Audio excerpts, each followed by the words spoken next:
Empiezo, Empiezo. Empiezo. So, I'm going to explain. My name is Désirée, I think everyone knows me here. The original idea for the poetry part of the festival was to make it as international as possible. So we were supposed to have our Mexican poet, Antonio, who had to leave and is now in Mexico, so we couldn't have him do the Spanish part fully. We just had one recording in Spanish from him. And we had our two great Czech poets, and I was then supposed to do an English part, okay? So I'm going to be reciting to you in English. Does everyone, do I have to translate for anyone, the introduction? It's okay? Okay, so, because I don't have so many of my poems in English, I brought some poems I like by other poets, but I'll start with one by me.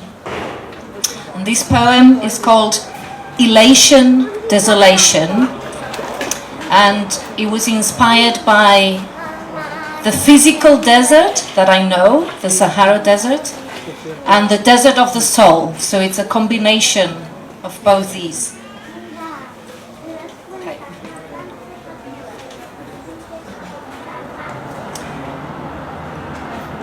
What do you mean you are a Tuareg? Are you nuts or just pulling my leg?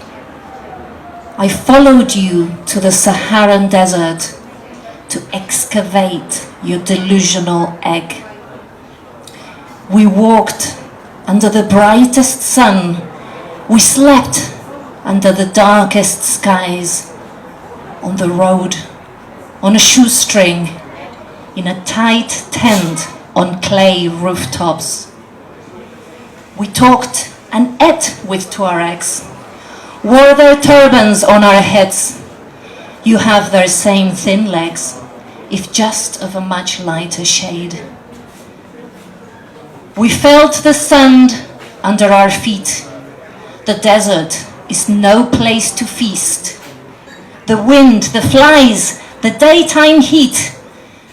Life in disguise, uncertain retreat.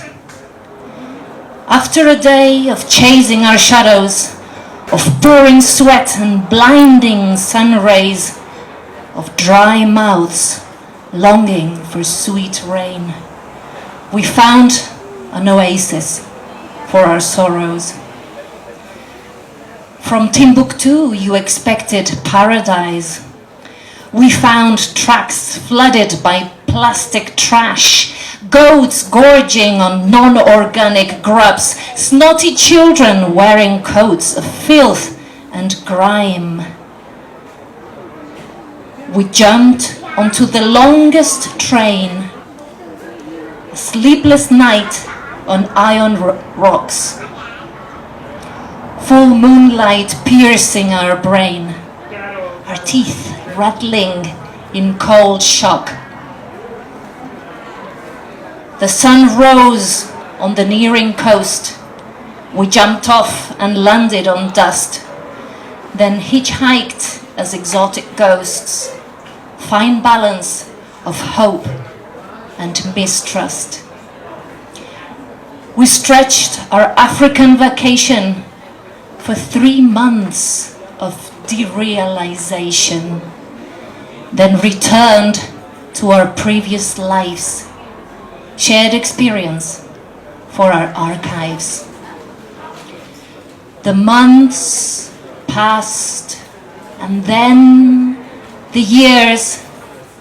A long time brought the desert back, in shades of lifeless black and white, of anguished, loveless days and nights. In pain, I cried for loving touch. I ached to grasp how, when, and why our lovely river had gone dry. An empty space filled with silence, endless loneliness. No answer, no exit, trapped by my own steps and urges, walking in circles of denial and faith, blinded by a wrong vision, a mirage. Rescuer of lost souls, I found my own. I heard my voice. I walked alone through quicksands and sharp stones.